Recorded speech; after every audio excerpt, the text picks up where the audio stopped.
Nos situamos geográficamente en el norte de Etiopía, a 2.500 metros sobre el nivel del mar.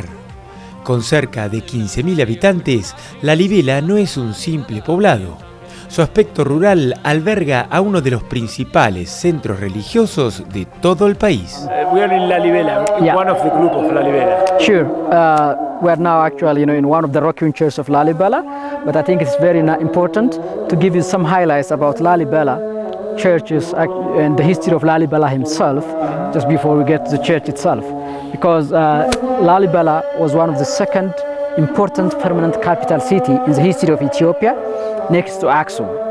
So Lalibela served literally as a capital city from 1150 to 1270 with a historical name of Roha, and it was renamed Lalibela in the 1950s to give honor or credit to King Lalibela, who was also known by the name Gabra Maskal, and he was also credited for excavating the rock-hewn churches. So they want just to give credit to him and promote tourism in his name. So because of this, they changed the name Roha to Lalibela. But 1950, you said? In the no. 1950s. 1950. Yeah, physically, the very earlier settlements were around the church compound. Economically, tourism is the main economic activity of the town.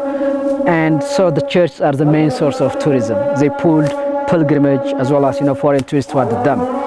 And religiously, these churches are active centers of worship for the last 850 years or so. A lot of time. Definitely. And nearly all people of Lalibela are Orthodox Christians. So it's really, they have got a very strong connection or bond between the people and that of the churches. And when we came to Lalibela himself, really, there is a very interesting tradition or mystical legend about the king himself. When he was born, he was said to have been encircled by a swarm of bees. Yeah. And bees in Ethiopian tradition entails kingship.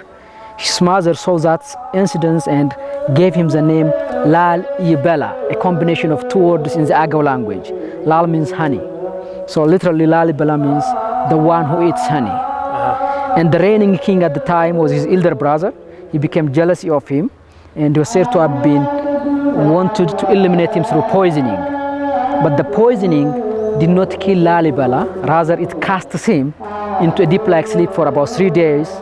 And as per the legend, God sent his angel, took his soul to heaven, and instructed him how to carve out churches out of a rock, which were never done before him, and which is not going to be done also after him. And as a result of this, Lalibela was said to have came back to the earthly life. He stayed in a monastic life in Tigray area, visited Jerusalem, and finally he actually excavated these rock-hewn churches. So this is a main and widely believed popular legend in this area.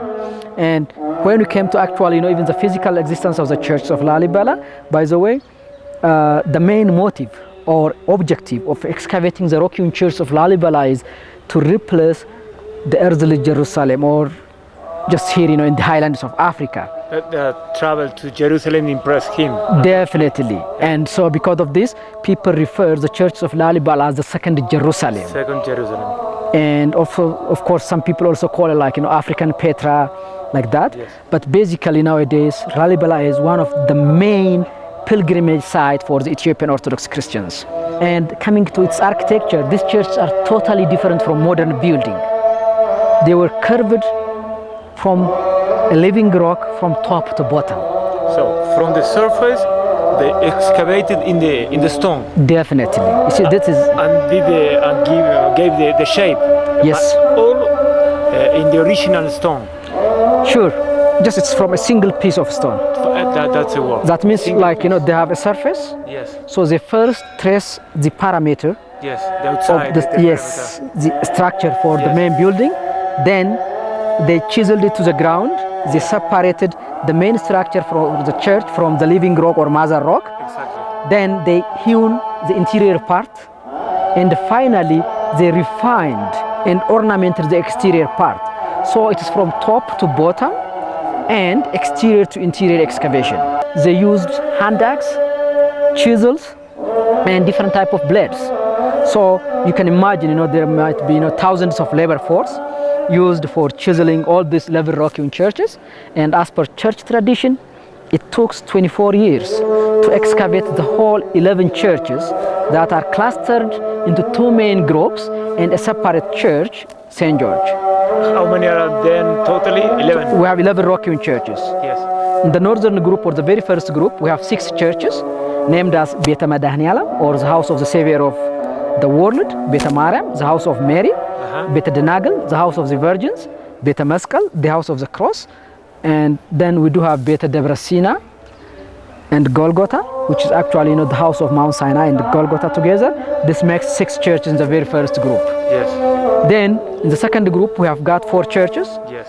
And finally we have a single church separately. Separated from the other 10. Yes, that's St. George, the most marvelous one. Yes. And so this makes it a total the of image of Ethiopia. yeah, definitely. It's just like the flagship, you Like can the call flagship, it. Yeah, like that. And so this makes it total 11 churches. And all of them are constructed in the same way, from the top to the bottom, from the outside to the inside, more or less. More or less it's like that, but there are certain churches which were just hewn into a rock. All of them are used nowadays? Or Yes, they all are active churches. Saint Mary is the most respected church here because of its age. That's the very first church excavated here. And secondly, it is also the Virgin, which is highly associated with the life of the people. So because of this, important events are stayed in the house of Saint Mary as compared to the others, but they all are active church and very important.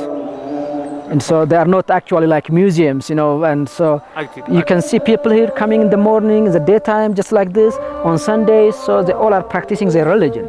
So now we are listening To the hymns of the mass service, yeah. So it's really an active center of worship.